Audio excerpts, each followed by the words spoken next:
Imagine if you were there. Imagine standing with your feet in the sand.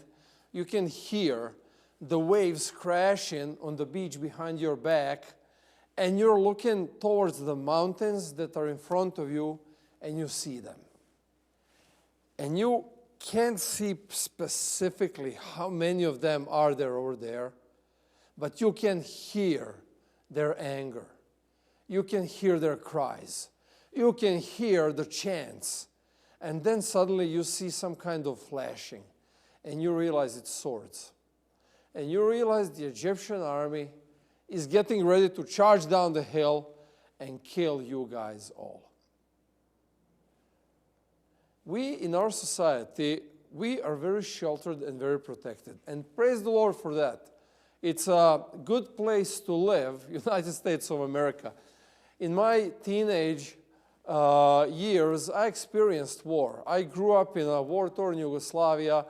I remember what does it mean to live in the midst of it. I remember rockets flying. I remember bombs exploding. I remember a lot of these traumatic things that really make you understand the finiteness of your own life. But here in this country, we are blessed not to have that experience. So it's sometimes hard to relate to some biblical stories. Sometimes it's pretty difficult to read the Bible and actually say, oh, I know how they felt. We generally don't, because our survival, like the basic level of survival, was never really even close to the point where you're really fighting for your life or for the life of your family. You might be fighting to pay the bills. You might be fighting to deal with sickness. You might be fighting to at your job, workspace, but you are never really in a situation where you say, okay, if this happens today, all of us are literally dead. The downside of that experience is that we never really understand fully in this country what does it mean to experience true life crisis struggle. The reason I say that is a bad thing is because until you experience this kind of a struggle, you don't really know what you are made of. And a lot of people here in this country would crash and burn in some situations in which some people in other countries of the world would just walk it off, not even talk about it. And I'm not exaggerating, my friends. And I'm not trying to make you feel bad or guilty or anything like that. I'm just trying to make one point before we open the Bible and we start this message on the Red Sea crossing written in the book of Exodus. I want you to understand that whatever your struggles in life are right now, whatever you're dealing with, whoever is causing you pain or trauma, it's not that bad. It's really not that bad. And the reason why that is important to understand is because when you realize it's not that bad, you realize that God is much closer to you than you even thought. My name is Pastor Milos. I'm the Associate Pastor in the Arvada Adventist Church. I welcome you to our program. Thank you for watching it. Today I'll be sharing 3 rules that I found in the story of Exodus that are hopefully help you understand on a deeper level what does it mean to really engage your faith when interacting with God in difficult life situations. This is the 3rd sermon on this topic. If you're interested in previous 2 sermons, go to our website, check out our YouTube channel. You're going to find these messages over there as well. I have a total of 9 rules that I found. These are the 3 final rules that I think are very important to understand. And I really encourage you, as we are studying this, as we are going through these Bible verses and through these stories, put yourself in the midst of it. Put yourself in the midst of the story, or even better, put your story in the midst of it, whatever your story is. Are you struggling with your finances? Trying to make ends meet, not knowing how to pay off your debt, how to support your family? Are you in a dense situation when it comes to relationships, whether it's your marriage, relationship with your parents, with your kids, wanting a relationship, put that situation in the midst of these stories. Is it your health? Whatever it is, whatever is burdening you, whatever is bothering you, whatever is causing you to be stressed out, freaked out, worried, put it in the middle of this sermon today. And try to see this message through your personal issues, because I believe that is the best way for you to understand that life is not that bad. Let's start with Exodus chapter 14, verses 19 to 20. Then the angel of God, who was going before the host of Israel, moved and went behind them, and the pillar of cloud moved from before them and stood behind them, coming between the host of Egypt and the host of Israel. And there was the cloud and the darkness, and it lit up the night without one coming near to the other all night. Now, this is part of the story. Quick recap, what's happening? People of God are over there on the beach of the Red Sea, and there is an ocean in front of them. Suddenly, and there is that pillar of cloud that was guiding them is right there. And suddenly they hear a noise behind their back. They turn around to see what is going on. They look at the mountains and they see the Egyptian army. And suddenly, they're not looking at the pillar of cloud anymore. They are turning their backs to the pillar of cloud, and they're looking at the Egyptian army. All they see is the problem. And God is trying to get their attention. God is trying to tell them, listen, guys, don't pay attention to them. Pay attention to me. But they're not doing that. And God is like, okay, fine, then I'm going to do it. So, Bible says over here that the pillar of cloud went around and got in between them and the hills that the Egyptians were on. Now, what's interesting to me over here, what I noticed, because we already talked about this verse in the previous message that I shared. Bible says over here, and there was the cloud and the darkness, and it lit up the night without one coming near to the other all night. What is your perspective in your life? When you look at your troubles and life issues, do you see the light or the darkness? What is more driving your perspective? Is it the darkness of problems that you're not being able to find solutions for, or is it the light of God's presence in which He is showing you that He's going to handle it? This, I believe, is the very important and the first rule, actually rule number 7, essentially, from this story. Be aware of His presence. Always seek awareness of God's presence and understand that you are never really alone. Here's the thing. When the pillar showed up over there, Egyptians saw the darkness. Suddenly they couldn't see anything else. They couldn't see the ocean. They couldn't see the Hebrews, the former slaves. They just saw the darkness. On the other side, there were these traumatized Hebrews, afraid that they're going to die. All that they see is the light of God's presence. And the night passed by like that. Night is going to pass by, but the real defining moment in how bad is the night of your life going to pass by is whether you see the light or you see the darkness. So, let's discuss a little bit. What does it mean to see God's presence in your life? What does it mean to recognize it when it's good, when it's bad, when it's ugly? What does it mean to be aware that God is right there with you? And the point that I kind of saw in this story of the book of the crossing of the Red Sea, and I would encourage you, if you're not familiar with the story, go and read it. It's in the book of Exodus, chapter 14. Or if you are familiar with it but not sure of the details, still, it's going to take you 10 minutes to read through it.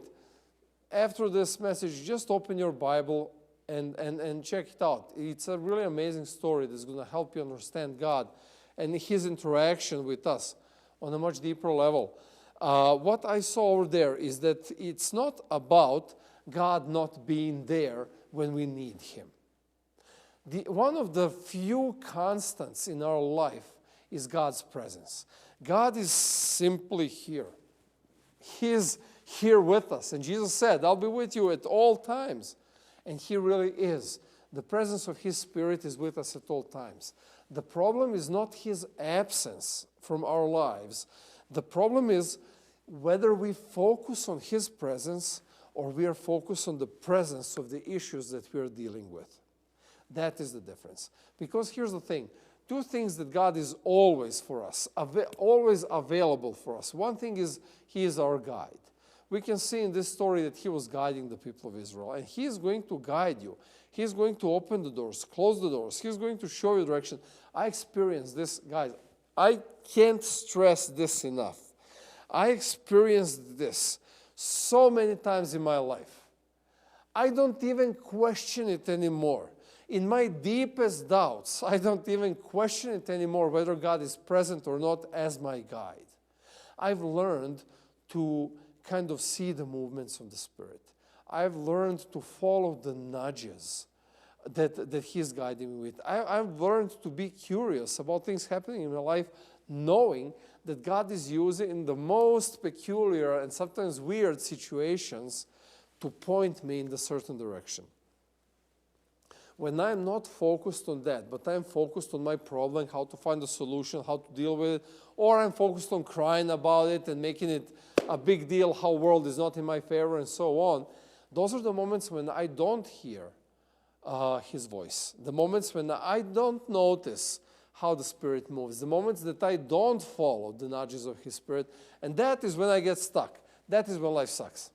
But otherwise, when I am focused on His presence, I can see Him guiding me. Second thing that God does over here for them, He is their guard. God is guarding them. God is going to guard you as well in a very weird way sometimes, if you are aware of where He is in your life and how this tough situation you're dealing with is actually expression of His presence. But probably the most important thing to embrace is what is the catalyst of our engagement with God. The catalyst is the hardships. We always see the hardships as lack of God's presence in our life or lack of His blessing. Oh, things couldn't get any worse. Oh, this is so bad. Oh, I don't know how and so on. No. Hardships are the catalyst of your faith growing. They are an opportunity for you to actually engage with God more in your life. And that's what we see in this story. These God's people, okay, they're barely getting to know Him again. They didn't know Him for generations. And now they're getting introduced to God again. And God is trying to show them all of His love and care and His ability and His supremacy and so on. But the bottom line is the only way that they would turn to Him, asking for help, is when they're struggling in an existential crisis. So when you are in an existential crisis, do not see that as something bad. Embrace the fact that if you are in a crisis, that is an opportunity for you to actually engage with God and grow out of this experience and become more than what you are right now. The problem that we have and what we do is anytime a crisis hits us, we just try to find shelter. We just try to get out of it. We just try to get back to how life used to be. But God does not want you to live the life how it used to be. He has better plans. He has a bigger life for you. You get me? You're following me? But He needs to get you out of that how it used to be. And He does that by allowing things to happen that will shake you up, that will kick you out of your comfort zone, that will push you to do more, to try something different. Yes, it's going to hurt. Yes, it's going to be tremendously difficult. Yes, it's going to be scary. Yes, you will tremble. But you are aware of His presence and you know that you're never on your own. So when the crisis comes, seek opportunity first. That is what we don't do, because we are so used in this country into a comfortable life that we just seek comfortable. Comfortable is where all the excellence goes to die. Comfortable is being your best mediocre self. God does not work with that. He wants you to be excellent. And in order for you to be excellent, He needs to make you uncomfortable. So embrace uncomfortable when it comes your way and ask God, okay, what are we getting out of this? How is this going to pan out? Trust me, He will respond, He will reply, He will do some crazy stuff for you. Excuse me.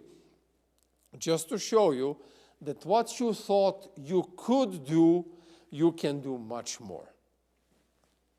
Rule number 8, the second one for today, is no pain, no gain. Current crisis grows your faith.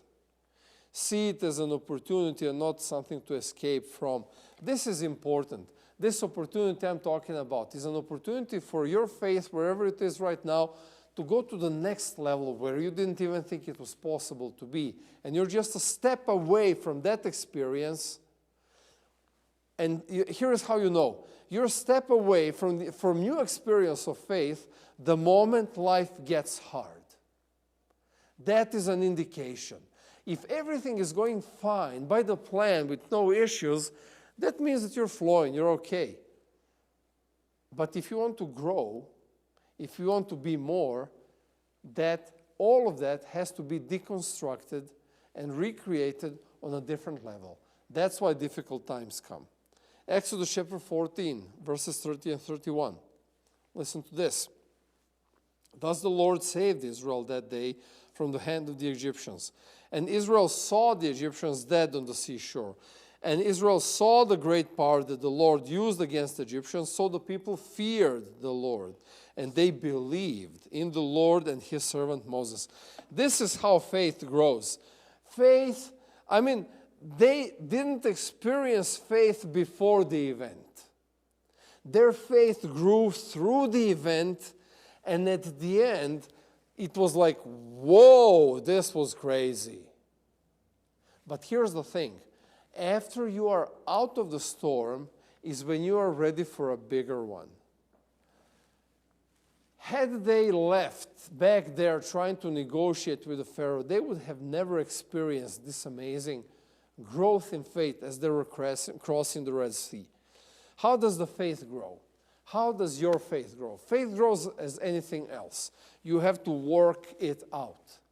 If you want to lose weight, you have to go to the gym, you have to move, you have to exercise, you have to change your diet. All of these things are difficult. All of these things are hard to do, but if you do it and you start seeing results, what's going to happen? Your body is going to start growing. Your muscles are going to start growing. You'll be able to fit into your old clothes that you save from who knows when, so you can wear them again because you're emotionally attached, not to those clothes, but how you used to look like when you were in those clothes. And all of us are only a step away from that. What we need to do is embrace the fact that growth hurts and requires effort. I went through this process last year. I lost about 25 pounds in a month and a half. Then I started working out like crazy. I wanted to get some muscle on, but I didn't work out for a long time. Probably for more than half a decade. I was just a couch potato. I was overweight. I was low in energy. I was old. I felt like feces. Let me not use the other word, that you know what's on my mind. Month and a half later, I feel amazing. When I dropped all of this weight, when my metabolism kicked in, I'm 46, I was 46 then, and I feel like 35 at most. Amazing. Nevertheless, what started happening is I started developing pains, like my elbows, my shoulders, my knees. Like, what's happening with me? And I have a good friend. He's in PT, and he tells me, you got to ease it out. Your muscles, they can handle it, but your tendons, they develop slower, on a slower rate. You have to respect that. So what do? Come on, dude, don't worry about it. I'll be fine. A month later, I had to take a month pause because my inflammation was so high that I almost couldn't scratch the back. I remember that. I'm trying to scratch back of my head. This hurts, and this hurts, just to reach the back of my head. So I realized I have no respect for myself if I treat myself recklessly as I have. And we do the same thing with our faith. We don't treat our spiritual growth with as close respect as we should. We don't invest as close into development of our faith. How much we invest into expectation that our faith is already there when we need it. Faith grows slow. So you need to start growing your faith slow. And Bible tells us, there are a lot of Bible verses that talk about God being present when we believe. But the problem is that we want to jump into on the deep end of the pool while we still don't know how to handle the waist deep waters of faith. What am I talking about? For example, think about this big issue in your life. Give it a spin, Just going to contemplate on it for like a few seconds. Now, if you feel fear of how is this going to pan out, that tells you that obviously your faith is not at the level to give you peace. Then, if you feel doubt that you can work this out, that tells you that your faith is still not at the level to give you confidence to know that you can work it out with God. If this is the way that you perceive your problem, that tells you that you need to kind of step back. And let's work my faith on something that is a little bit less intense. So think of a lesser problem. All of us have like a whole spectrum of problems in our lives. Pick a lesser problem and focus on that one and pray for that one and and ask the Lord to help you find solution for that one. You know what happens in the process? The amazing thing that happens is that God will guide you to a solution, and He is going to help you understand, okay, this wouldn't have helped if I hadn't prayed, and now you're ready for a step up. So build your faith in increments. You have to be able to test your faith. It's so interesting. Listen to this quote. So this is Warren Wiersbe. He is one of the pillars of Christian community in Chicago in the 20th century. A faith that can't be tested can't be trusted either. Your faith must be put to the test. If it fails, you take one step back and start rebuilding your faith from a smaller experience. All of us usually experience the crash and burn of faith on big things. And then we are so disappointed we don't try with little things. But the matter of fact is, anytime you show any amount of faith in God, He is going to respond. You can see that in the Bible. Jesus was responding to faith. He said, everything is possible to the one who believes. He also said so many times, go in peace. Your faith helped you. On the other hand, Jesus was walking away from lack of faith. If you choose not to believe, if you choose to deal it on your own, if you choose to leave God as the last resort, He's going to walk away and let you deal with it, let you crash and burn. Until you come back and say, okay, I believe. You know why?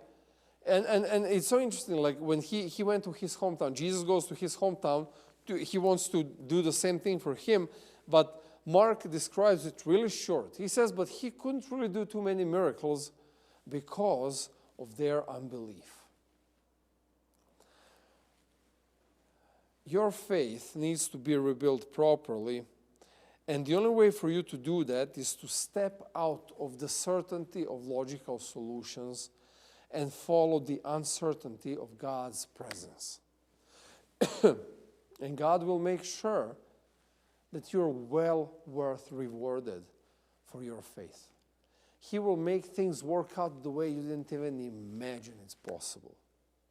But in order for that to happen, you need to embrace the fact that you have to deal with hardships in life on a level that you've never dealt with before. But when you embrace that and you approach them with the awareness of God's presence in there, that's when crazy stuff happens. The last rule, rule number 9, never forget. Remember to praise before there is a reason to praise. Let's read this Bible verse for the end. Then Moses and the people of Israel sang this song to the Lord, saying, I will sing to the Lord I will sing to the Lord, for he has triumphed gloriously. The horse and his rider he has thrown into the sea, and so on. They sing a song. Now, a little bit too late, I would say. This is a song that was supposed to be sang, you know when? When they were back there on that beach and when they saw the Egyptian army on the hills. That was the moment for this song. But okay, they didn't know better. They did the best they could. But what about you? Can you praise God before you have a reason to praise? Can you give Him thanks while nothing is going in your favor? That is the key, my friends. That is the key that is going to open the doors for God to do things so much more majestically than you could have ever imagined. If you have the capability of gratitude before there is a need to be grateful, the doors are opening in your life that you didn't even know were there. If you live a life with positivity as you're going through that diagnosis, as you're dealing with the pink slip, as you're dealing with the rift in your life, whatever it is, if you're going with the praise first, the return is immense. I really challenge you to think about these messages. I really challenge you to give God the opportunity to do this for you. Because here's the thing. Only you and only you decide how much is God going to be involved in your life. It's not enough to just cry to Him. You have to actively engage in growing your faith, especially when it hurts. Those are the moments when God is the closest, and those are the moments when He gives you the most opportunity to engage and become more than you are. May that happen in your life. God bless you.